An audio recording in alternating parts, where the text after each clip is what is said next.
Halo semua, video keempat ini berjudul penduga titik satu.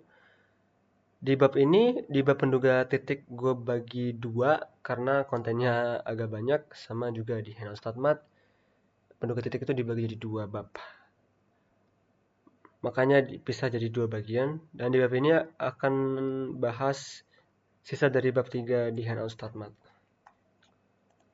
Di video ini kita akan agak banyak topik yang akan dibahas. Yang pertama itu metode penduga titik yang dibagi menjadi dua metode momen, metode kemungkinan maksimum atau maximum likelihood method.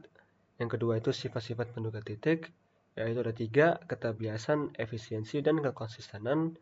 Yang ketiga itu persamaan Rao-Cramer. Dan yang keempat itu, dan yang terakhir adalah informasi Fisher. Note aja, buat yang menonton, make sure kalian nonton video yang ketiga atau video sebelum ini, video 4, karena video 3, 4, 5 akan berkaitan banget. Di video sebelumnya kita bahas tentang statistik inferensi, di mana kita menduga suatu parameter atau menduga parameter-parameter populasi menggunakan data-data yang diberikan. Sekarang kita akan belajar cara menduganya. Cara pertama untuk menduga parameter adalah metode penduga momen, di mana seperti namanya kita menggunakan momen untuk menduga suatu parameter. Kalau kalian masih lupa tentang momen adalah nilai harapan X pangkat K, di mana jika K itu sama dengan 1, itu berarti momen ke-1. Jika K-nya itu kedua, berarti itu X pangkat 2 itu momen kedua. Jika X pangkat 10 itu momen ke-10, dan seterusnya.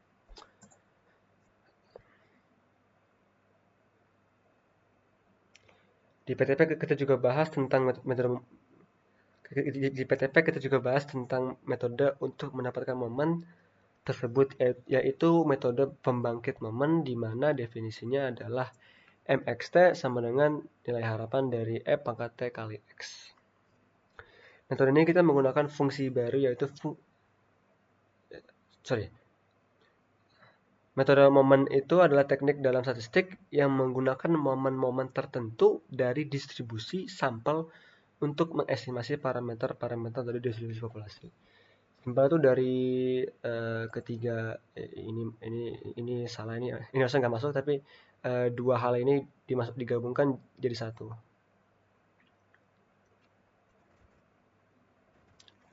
Dan cara kedua untuk menduga parameter adalah metode kemungkinan maksimum atau maximum likelihood method. Metode ini menggunakan fungsi baru, yaitu fungsi likelihood, dan mencari titik optimisasi. Saya anggap kalian sudah belajar kalkulus 1, di mana kalau kalian ingat, jika kita ingin mencari titik maksimum dari suatu fungsi, kita menurunkan fungsi dan kita sama dengankan turunan fungsi tersebut dengan 0. Oke, untuk lebih menjelaskan metode momen, menurut gue enakan pakai soal aja, karena lebih gampang aja pakai soal untuk dijelaskan. Jadi ini contoh soal menggunakan metode momen. Oke, misalkan X1, X2 adalah sampel acak dari populasi X dengan fungsi kepekatan peluang. Fx dengan cara theta, yaitu 1 per theta dengan fungsi indikator seperti ini. Tentukan penduga bagi theta dengan menggunakan metode momen. Jawabannya berdasarkan fungsi kepekatan peluang Fx theta. Karena X itu fungsi seragam, nilai harapan adalah theta dikurang 0 per 2, atau B min A per 2. Nah, B min A berarti theta per 2 ini adalah G1 theta, yang ini M1. Nah, M1 itu adalah berarti 1 per N dikali X pangkat I kali K-nya 1. Ya kan? Jadi ini adalah X hat. Ya, ingat X hat itu karena apa sih? X hat itu adalah X1 tambah X2 tambah X3 sampai Xn per N. Jadi dengan metode momen untuk tetanya, penduga tetanya itu adalah 2 dikali X hat, atau 2 per N dikali X1 tambah X2 tambah X3 sampai Xn. Contoh kedua adalah misalkan X-nya itu menyebar normal dengan mu dan sigma kuadrat sebagai parameternya, dan X1, X2 adalah sampai Xn adalah contoh perubahan acak dari populasi X. Tentukan penduga bagi mu dan sigma kuadrat dengan menggunakan metode momen. Jika karena X itu menyebar normal, nilai harapannya adalah mu dan X kuadratnya momen keduanya adalah sigma per mu kuadrat. Ini dari sini by the way karena ragamnya adalah sama dengan X kuadrat min X pangkat 42. Ini kan sigma kuadrat dikurang ini dan seterusnya adalah sehingga kita dapat G1-nya adalah mu, G2-nya adalah ini. Ya kan, ini M1 M2-nya. Sehingga mu hat-nya sama dengan 1 per N atau momen ke-1. Ya kan, sedangkan ini menggunakan momen kedua yaitu seperti ini, kita gabungkan M2-nya. Ingat aja M2-nya kayak gini, MK sama dengan 1 per itu 1 per ini. Terus mu-nya ini kita pindahkan ke kiri. Karena mu-nya nggak ada N, kita bisa ke sini. Terus mu-nya itu sama dengan tadi yang ini, X hat, maka X hat pangkat 2. Jadi, sigma hat kuadrat sama dengan ini semua. Jadi, penduga bagi parameter mu dan sigma kuadrat secara berturut adalah mu hat sama dengan X hat dan sigma hat kuadrat sama dengan 1 per N. Sigma I sama dengan 1 ke N, tanda kurung, XI dikurang X hat pangkat 2.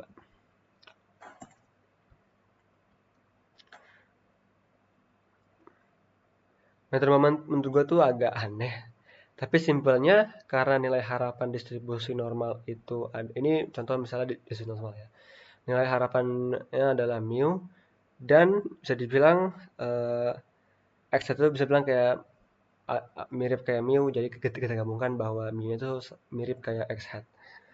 Sama tambahan not aja ini penting, sangat-sangat besar, sangat ini adalah not yang paling penting lah saat menggunakan metode momen itu, bahwa ini adalah yang tadi dibahas di MK-nya sama dengan itu. Yang ini ya. Metode selanjutnya adalah metode kemungkinan maksimum. Nah, jika kalian ingin mengerti intuisi metode ini, kalian bisa lihat video di sini, nanti juga gue bisa kasih ditaruh di deskripsi bawah. Menurut gue kalian harus nonton video ini sebelum ngerti definisi metode kemungkinan maksimum, karena ini ngebantu banget lah untuk ngejelasin apa sih metodenya, apa sih yang kita lakukan. Jadi kata gue tonton aja please.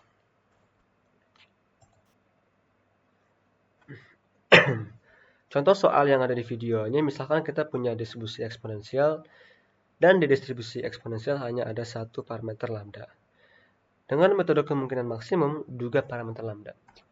Jadi ini adalah fungsi likelihood, ini adalah gini, apa sih, fungsi L parameter theta dengan syarat x1, x2 sampai xn, ya kan, parameternya adalah lambda dan ini adalah sampel-sampel pembacak ya. Ini karena definisi kita bisa ubah-ubah karena tiap-tiap itunya kan adalah apa sih, seperti ini bentuknya, bentuk distribusi eksponensial, FKP-nya. Terus mu-nya kita pindahin ke kiri semua yaitu mu pangkat n. Ya ini basic aljabar. Terus kita ini penting dulu kita learnin ya. Ini learn by the way, log ini log. Ini ditulis log tapi pakai learn aja. Pakai learn malah, jangan pakai log. Itu kan kenapa pakai log? Karena bisa dibilang lebih simple lah menurunin fungsinya kalau pakai log daripada nggak pakai log. Terus karena ini mu pangkat n kita turunin. Terus ini karena ada negatifnya, karena apa sih, min mu-nya kita ubah, apa sih, kita kedepanin jadi min mu. Sama log e itu adalah misalnya log e pangkat x adalah baca dengan x, jadi ini semua. Terus kita dapat karena log lambda turunannya adalah 1 per lambda. Terus kita sama dengan nolin sama yang penting gue bahas tadi. Terus kita ubah-ubah, hasilnya dapat seperti ini. Lambda sama dengan R per X1 tambah X2 sampai Xn.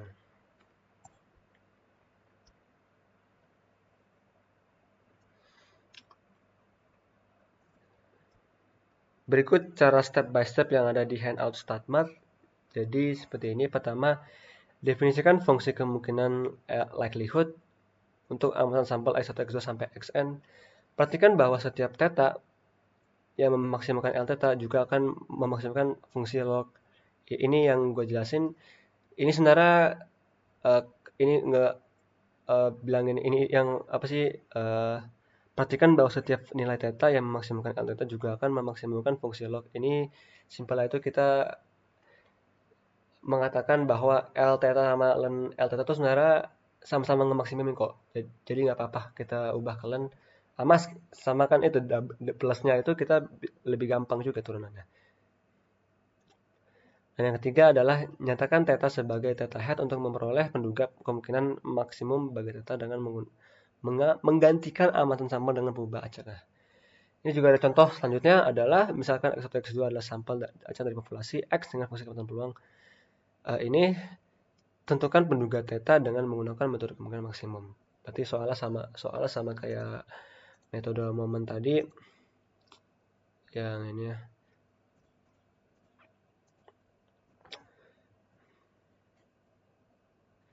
Jadi bisa kita pakai fungsi likelihood seperti ini.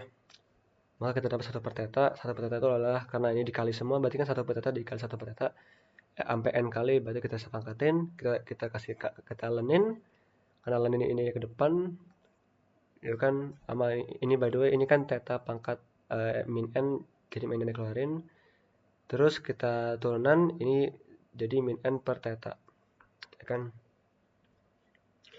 Karena turunannya lebih cepat pada 0, maka L theta merupakan fungsi turun. Dengan demikian, theta sama dengan X max, memaksudkan fungsi L theta. Jadi penduga kemungkinan maksimum bagi theta ialah theta hat sama dengan X per N.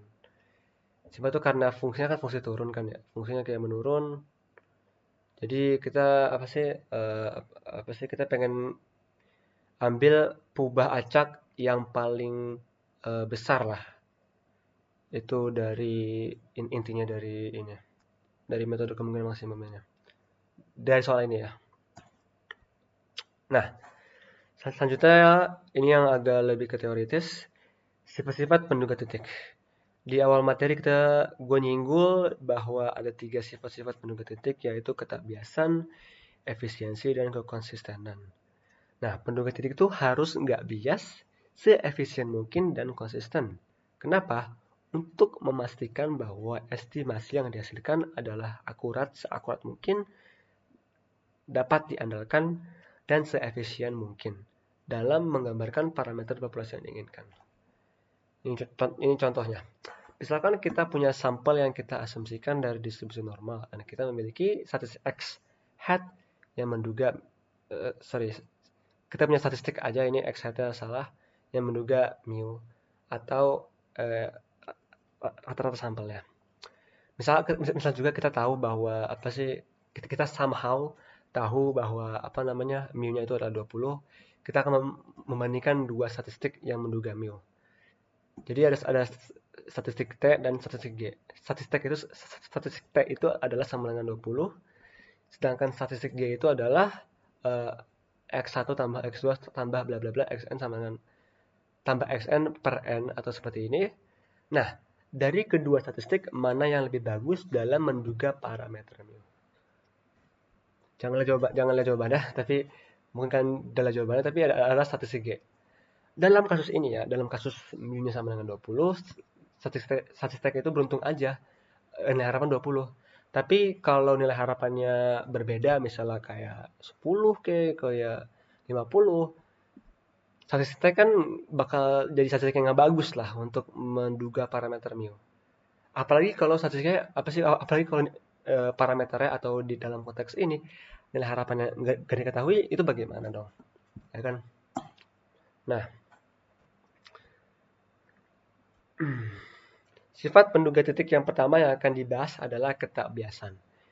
Definisinya seperti ini, misalkan X adalah perubahan acak dengan fungsi kepekatan atau fungsi masa peluang fx dengan syarat theta, di mana theta itu masuk ke ruang contoh. Misalkan X1, X2 sampai Xn adalah sampel acak dari X, dan T merupakan suatu statistik. T itu suatu statistik. Ingat di pertemuan yang ketiga, T dikatakan penduga tabias bagi theta jika nilai harapan dari T sama dengan theta untuk setiap theta di ruang contoh. Jika nilai harapan dari T enggak sama dengan theta, maka theta itu disebut penduga bias bagi theta. Nah, ada juga nama fungsi B atau dipanggil bias, ini namanya, di mana inputnya itu statistik dan suatu parameter populasi. Fungsinya seperti ini adalah nilai harapan dari ini T, by the way. Gue juga bingung ini kenapa diubah-ubah T sama theta hat, tapi sebenarnya sama aja. Ini juga suatu statistik juga, ya kan? Tapi ini T per theta. Nah, jika limit dari n kata hingga bias ini sama dengan 0, atau ingat ya, atau ya. Jadi atau limit n mendekati theta hingga nilai harapan dari t-nya sama theta, maka theta hat merupakan penduga bias bagi asintotik bagi theta. Ingat ini atau, jadi kalau salah satu benar maka theta hat merupakan penduga bias. Nah, ini juga gue akan ngasih kalian juga intuisinya, ketabiasan. Statistik adalah suatu fungsi yang memiliki input perubahan acak karena perubahan acak berasal dari suatu distribusi. Oleh karena itu, suatu statistik mempunyai distribusi. Misalkan kita punya sampel yang kita asumsikan dari populasi yang menyebar distribusi normal. Dan kita memiliki statistik X hat yang menduga mu, average sampelnya. Misalkan juga kita mengetahui mu-nya itu adalah 20, ya kan, ini adalah X hat-nya. Kita mengharapkan nilai harapannya adalah theta, atau kayak secara average, secara rata-rata yang kita dapat itu adalah nilai theta-nya, parameternya. Karena estimasi yang kita dapatkan dari sampel secara rata-rata tepat mengenai parameter populasi yang sebenarnya. Itu yang maksud gue katain. Ini adalah next, gue akan kasih kalian 2 contoh statistik yang akan kita cek apakah bias atau tak bias. Misalkan X1, X2 adalah sampel acak dari sebaran normal dengan nilai harapan mu dan ragam sigma kuadrat. Apakah penduga mu dan sigma kuadrat yang telah ditentukan pada contoh 3,2 ini adalah by the way, ini adalah penduganya atau statistiknya. Kita harus cek apakah ini tak bisa agak. Kita by the way di bab ini kita bisa dibilang akan sering pakai teorema, enggak sering, tapi bakal pakai teorema student. Kalau kalian ingat, ini adalah teorema student seperti ini, bahwa kalian bisa baca sendiri. Ini agak ribet sih teoremanya. Oke. Tapi yang paling penting itu adalah yang misalnya ini, maka bakal dapat 2 ini. Bakal dapat ini A sama C buat ngebuktiin ini. Oke. Kalau mau gue baca dulu misalnya. Misalkan kita X1, X2 adalah pembacak stokastik atau IID atau BSI sama aja. Yang menyebar N, mu, dan sigma sama kayak soal yang tadi kan. Menyebar normal dengan mu dan sigma kuadrat. Definisikan pembacaknya, misalkan didefinisikan pembacaknya X hat sama dengan seperti ini. Dan S kuadrat sama dengan ini. Maka ini penting banget nih. X hat menyebar normal dengan mu dan sigma kuadrat per N. Ini yang berubah.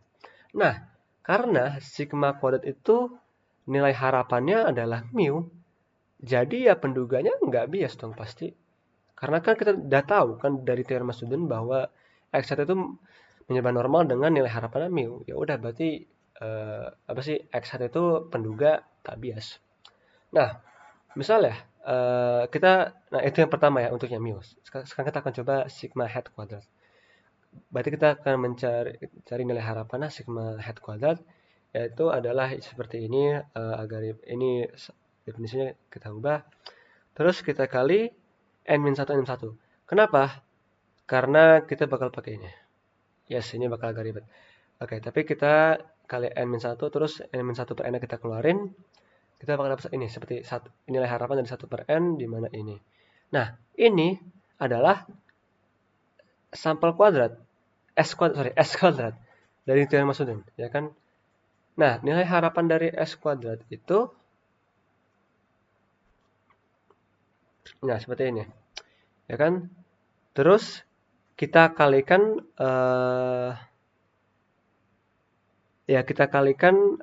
sigma kuadrat di dalam, ya, di luar, berarti sigma kuadrat per sigma kuadrat, terus yang bawahnya dimasukkan ke dalam, dan n-1 kita masukkan ke dalam, ya kan? Nah, Karena n-1 itu menyebar, bisa dibilang apa sih, sebaran hi kuadrat n-1. Nah, nilai harapannya dari ini adalah n-1. Ini gue juga lupa nilai harapan dari chi-squared, hi kuadrat sama aja. Nah, tapi simpelnya, tapi idenya itu adalah, hasilnya adalah nilai harapan dari sigma hi kuadrat itu adalah n-1 per n dikali sigma kuadrat. Nilai harapannya itu nggak sama dengan sigma kuadrat, nggak sama dengan, bisa dibilang nggak sama dengan kayak ragam ya. Nah, karena nilai harapan yang nggak sama dengan ragam ya, ada n-1 per n, maka sigma hat kuadrat itu merupakan penduga bias bagi sigma kuadrat, penduga tak bias. Nah, itu kenapa kayak apa sih, saat apa sih kita pakai s kuadrat. By the way, s kuadrat ini penduga tak bias, by the way. Itu makanya kita pakai 1 per n-1. Ini juga berkaitan sama apa sih, degrees of freedom, derajat bebas yang di sebaran T, tapi itu hal yang agak dalam. Nah, sifat kedua adalah sifat efisiensi. Gue juga bakal ngasih intuisinya. Misalkan kita punya dua penduga bias, penduga T dan penduga G yang menduga parameter dari suatu populasi. Nah, penduga T dan penduga G itu menduga mu dari suatu populasi yang dari distribusi normal lah. Dan misalnya kita ketahui bahwa mu itu bernilainya 65. Ya kan? Ingat, by the way, T sama G itu penduga tak bias. Nah, bisa bilang kita dapat outputnya dari dari T itu adalah 50, 55, 70, 64, 62, 75, 60. Sedangkan dari G itu kita dapat 65, 66, 64, 65, 64, 66. Nah, dari kedua penduga itu lebih bagus penduga T atau penduga G? Pastinya penduga G lah. Karena kan bisa dibilang angkanya itu antara 65, 66 itu kan kayak nggak jauh kan. Misalnya di penduga T itu 55 sama 70 kan agak jauh. Itu berapa ya? Itu sekitar 15, dan sedangkan yang ini yang paling jauh itu cuma kayak 2 doang. Apa sih, antara 64 sama 66. Ya kan? Jadi G itu lebih bagus. Nah, estimasi parameter yang kita dapatkan dari berbagai sampel akan cenderung berdekatan satu sama lain, menghasilkan estimasi yang lebih efisien. Atau bisa dikatakan karena ragam G-nya itu lebih kecil daripada ragam ini rahma apa aja. Daripada ragam T, penduga G itu lebih efisien dalam menduga parameter mu. Nah, itu intinya dari efisiensi, bahwa ragamnya itu lebih kecil daripada ragam yang lain. Ini definisinya, misalkan mu1, misalnya ini G dan T adalah theta 1 dan theta 2 adalah dua penduga tabias sebagai theta. Penduga theta 1 hat dikatakan lebih efisien daripada theta 2, di mana ragamnya lebih kecil. Yang tadi gue bilang, ini pasti bakal lebih bagus daripada ini. Bakal lebih efisien. Rasio eta didefinisikan sebagai berikut. Eta tanda kurung inputnya adalah theta 1 hat, dan theta 2 hat adalah ragam dari theta 2 per ragam theta 1 hat. Merupakan efisiensi relatif dari theta 1 terhadap theta 2. Ini sebenarnya sih ini kurang insightful lah datanya. Apa sih fungsinya? Oke, gue juga bakal kasih kalian contoh. Misalkan X1, X2 adalah 3 sampel acak dari populasi dengan nilai harapan mu dan ragam sigma kuadrat besar pada 0. Jika statistik X hat, yang tadi X1 tambah X2 tambah X3 tambah sampai bla bla bla sampai Xn per N, dan yaitu yang itu adalah X1 plus 2 X3 tambah kalau X1 berarti X1 tambah X2 tambah X3 per 3. Sedangkan Y-nya itu adalah X1 plus 2 X2 tambah 3 X3 per 6. Adalah dua penduga tabias bagi mu. Maka penduga manakah yang lebih efisien? Kita mencari nilai apa sih ragamnya dari X hat seperti ini. Kita bakal dapat bahwa ragamnya seperti ini. Gua langsung aja karena insya Allah kalian ngerti perkaliannya. Kita bakal dapat 12 per 36. Kenapa kita ubah biar dibandingkan? Ragamnya adalah X1 tambah kedua X3 tambah N. Kita ubah ke sini. Kita bakal dapat bahwa ini adalah 14 14/36 sigma kuadrat. Jadi ragam X hat lebih kecil daripada ragam Y, yaitu ragam X itu 12/36 kali sigma kuadrat, sedangkan ragam Y itu 14/36. Sehingga X hat merupakan penduga yang lebih efisien daripada Y. Efisiensi relatif dari X terdapat Y adalah seperti ini, yaitu 14/36 per 12/36 atau 7/6. Nah, apakah terdapat penduga yang paling efisien di antara beberapa penduga tabias tersebut? Sebenarnya pertanyaan ini akan dijawab di video selanjutnya, berarti video 5 atau di bab penduga titik 2. Tapi sebelum ke sana kita harus punya cara untuk mengkuantifikasi batas varian. Salah satu caranya adalah untuk mendapatkan batas varian. Jadi, apakah ada batas dari varian? Jawabannya ada. Dan batas tersebut dinamakan persamaan Rao-Kramer atau kayak Rao-Kramer-Lauerbaum, banyak namanya. Nah, peta samaan, ingat ya, ini peta samaan karena ada apa sih peta samaan? Misalkan yaitu adalah penduga tabias. Ingat yaitu juga penduga tabias, maka ragam Y itu adalah 1/n dikali I theta. Nah, kalian pasti bingung nih, ini apa sih I theta ini? Nah, ini fungsi baru namanya fungsi informasi Fisher atau Fisher information. Untuk mendapatkan fungsi ini ada dua cara, seperti ini atau seperti ini. Gue nggak bakal ngomong fungsi ini karena bisa 10 menit buat ngomong definisinya. Jika kamu punya penduga tabias yang memiliki varian besar dan data tidak memberikan banyak informasi tentang suatu parameter.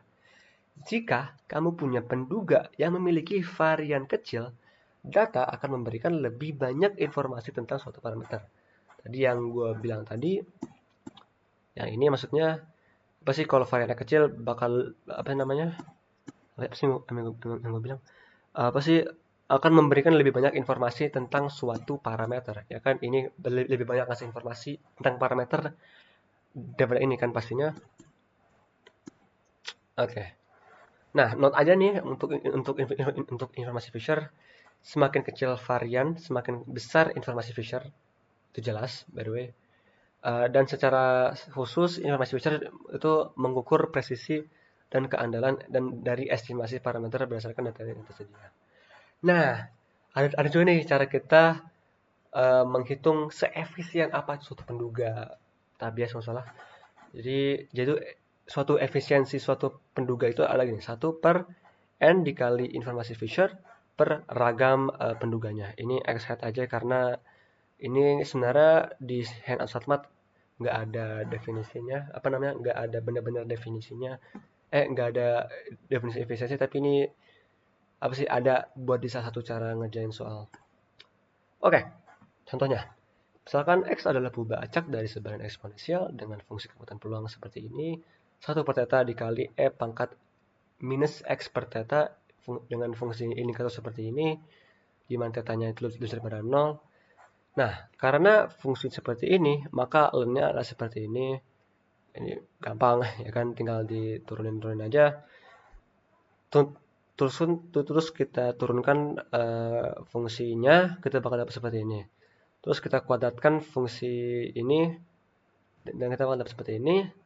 Terus ingat bahwa apa sih, fungsi eksponensial itu punya nilai harapannya adalah θ, dan apa sih, momen keduanya adalah 2θ kuadrat.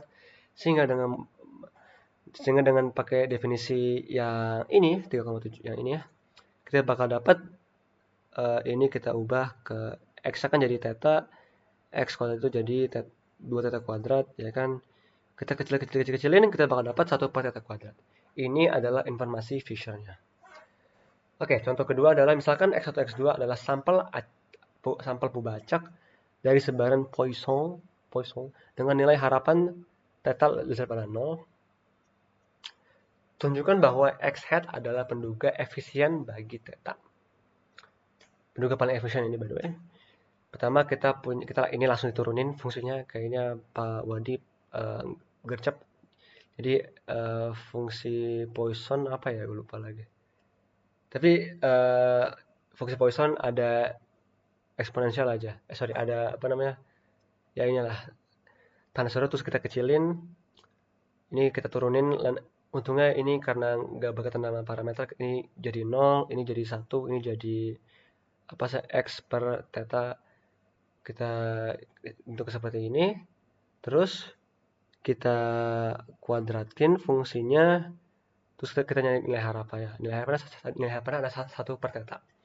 Terus ragam dari perubahan acaknya, ragam dari dari penduga titik x1 itu adalah ragam x per n, yaitu theta per n.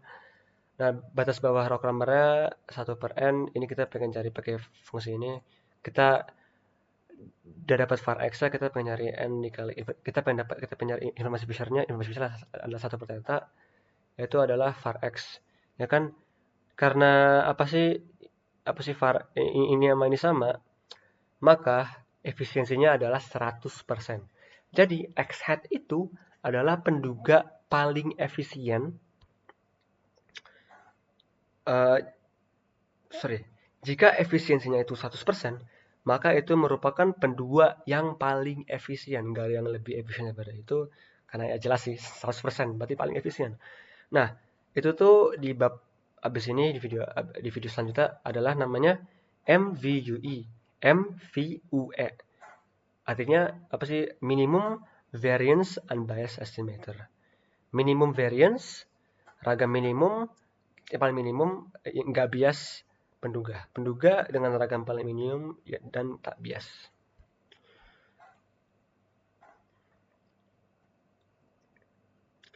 Oke, sifat yang terakhir yang akan kita bahas adalah kekonsistenan. Sifat ini yang paling susah intuisinya. Jadi gue akan bisa bilang coba sebaik gue untuk menjelaskan intuisinya. Tapi simpel lagi nih. Theta n misalnya adalah suatu statistik yang menduga parameter theta, ya kan?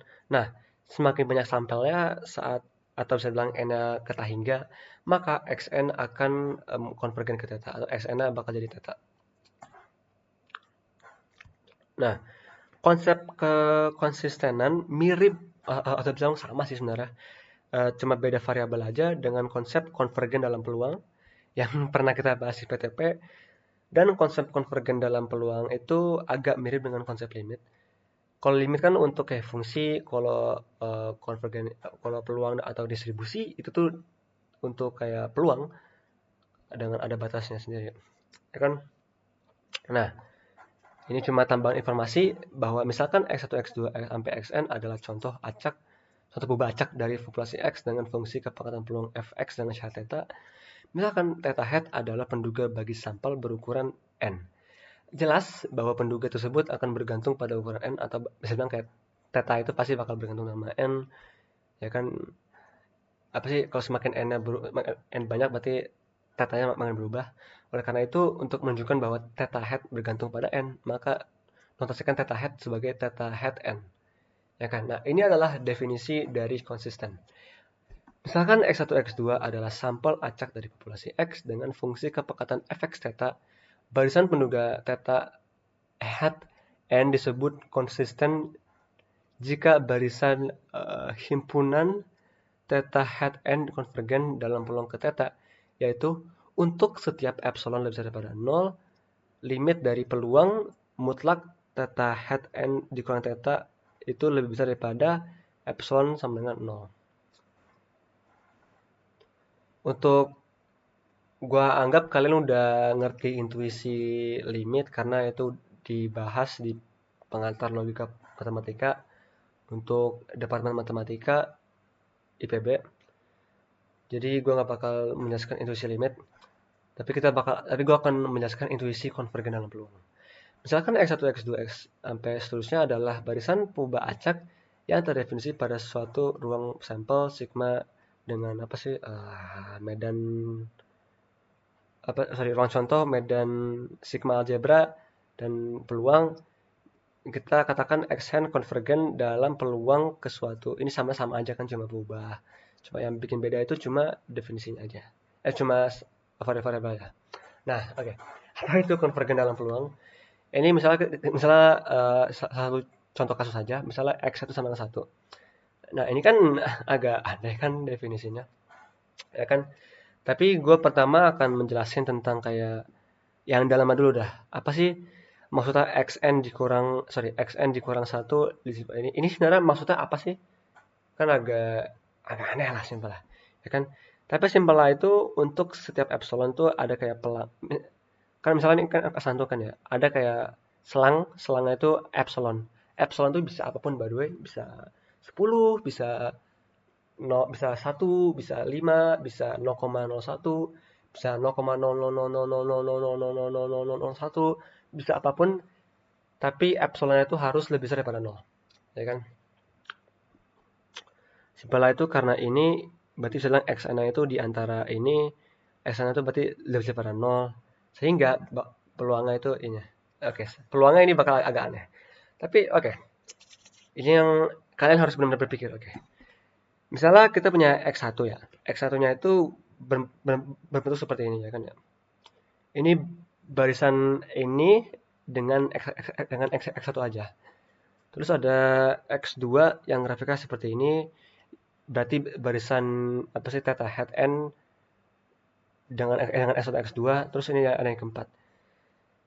Semakin tinggi XN, bisa dibilang FKP-nya itu makin lancip gitu nggak sih? Nah, what happened? Saat XN-nya itu ketahingga, XN-nya bakal sebetulnya seperti ini. Bakal garis lurus, tiba-tiba naik aja. Turun, terus lurus lagi. Nah, lurusnya ini di fungsi di sumbu Y malah di sumbu X atau di Y sama dengan 0. Ya kan? Nah, simpel lagi nih. Saat XN menuju tahingga, grafik FKP-nya malah jadi garis lurus. Saat XN tahingga, kita bisa pilih epsilonnya apapun. Epsilonnya bisa apapun, bisa tadi yang gue bilang bisa 10, bisa 5, bisa 0,1, 0,000001. Tapi sebaiknya epsilonnya itu apa sih? Sorry. Epsilon itu bisa sangat-sangat mendekati sangat-sangat kecil mendekati 0, tapi nggak sampai 0. Mirip kayak ini kan mirip kayak definisi limit kan. Nah, epsilon pun bisa 0, bisa 10, tapi sebaiknya epsilon angka yang sangat-sangat kecil.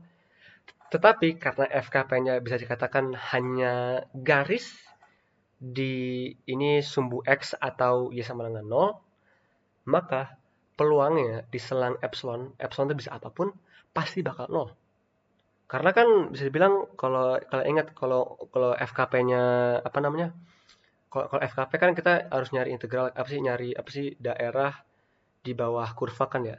Nah, daerah di bawah kurva ini apa? 0 lah. Ya udah, berarti itu intinya dari ini. Jadi saat n yang hingga grafiknya bakal kayak gini.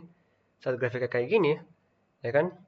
Maka sama dengan 0. Nah, ini sama aja kayak apa sih? Sama kayak inti itu adalah inti dari konvergen dalam peluang.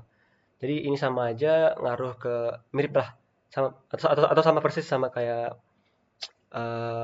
konsisten, tapi cuma beda variabel aja. Nah, untungnya orang-orang matematis itu orang-orang yang males-malesan karena tanpa kemalasan mereka kita nggak bakal dapat teorema-teorema yang memudahkan kita untuk inilah simpel ya untuk mendapatkan ini. Jadi definisi dari konsistennya itu udah kita bahas tadi adalah ini, tapi kita bisa menggunakan teorema untuk mendapatkan ini dengan mendapatkan ini, yaitu limit n mendekati hingga nilai harapan dari ini ya, simpel itulah. Nah, untungnya juga ada teorema lagi untuk mendapatkan yang nilai harapan yang limit dari nilai harapan ini, kita bisa apa sih? Kita bisa mendapatkan limit dari nilai harapan itu dari limit dari ragam dan limit dari fungsi bias. Jadi kalau kita ingin menunjukkan bahwa penduga itu konsisten, hanya perlu untuk membuktikan kedua hal ini ataupun ini aja. Nggak mana sama yang ngaruh. Oke, langsung aja ke contohnya. Misalkan X1, X2 adalah sampel acak dari populasi normal dengan nilai harapan mu dan ragamnya sigma kuadrat daripada 0. Tentukan apakah penduga bagi sigma hat, yaitu ini merupakan penduga konsisten bagi sigma kuadrat. Nah, karena sigma kuadrat itu bergantung sama n, maka kita ubah ke sigma hat n kuadrat. Ini biar gampang, ini biar kayak ngebilang, oh ini bergantung sama n. Nah, ragamnya berarti kita pakai yang ini untuk membuktikan bahwa ini penduga yang konsisten. Oke, ragamnya sigma ini adalah seperti ini. 1/n yang kita keluarin, ini karena ragam ini jadi 1/n kuadrat. Kita bakal dapat ini adalah ini sama kayak yang mirip sama kayak yang mana ya? Yang inilah. Kita pakai teorema student juga.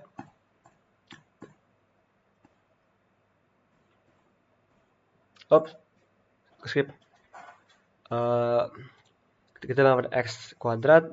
Nah, ini kan karena x kuadrat itu menyebar distribusi chi squared, maka min 1. Ini dikeluarin jadi yaitu ini nggak boleh dikeluarin, ini kan jadi n-1. Terus kita bentuknya diubah jadi seperti ini. Ini kayak kita pisah gitu. Ya kan? Kita bakal dapat seperti ini. Terus kita limitin. Nah, limit dari ragamnya atau limit dari ini adalah 0. Jadi salah satu dari duanya udah terpenuhi. Tinggal kita penuhi yang biasnya. Nah, kita coba biasnya adalah sigma hat n kuadrat sama sigma kuadrat. Ya kan, ini ada definisinya. Nilai harapannya seperti kita pengen nyari nilai harapan dari sigma ini. Terus sama kayak tadi kita pakai teorema student. Kita bakal dapat seperti ini, m1 per sigma. Ya, kita bakal dapat sigma kuadrat per n. Nah, ini ngalahin. Tapi limit dari n menuju hingga biasa, karena n menuju hingga bakal jadi 0. Jadi karena biasnya 0 dan limit biasnya 0 dan limit ragamnya 0, maka sigma hat n kuadrat adalah penduga konsisten bagi theta. Oke, gue tahu itu banyak banget kontennya. Tapi gue harap kalian semua bisa mengerti. Dan itu sekian aja dari gua. Semoga statmat kita semua A. Amin. Dan shout out juga ke Awe. Dia minta shout out di video ini. Dan jika kalian ingin melihat PPT video-video sebelumnya dan beberapa video-video yang gue temuin untuk lebih ngerti statmat, kalian bisa lihat hal tersebut di docs yang ada di bawah deskripsi video ini. Terima kasih.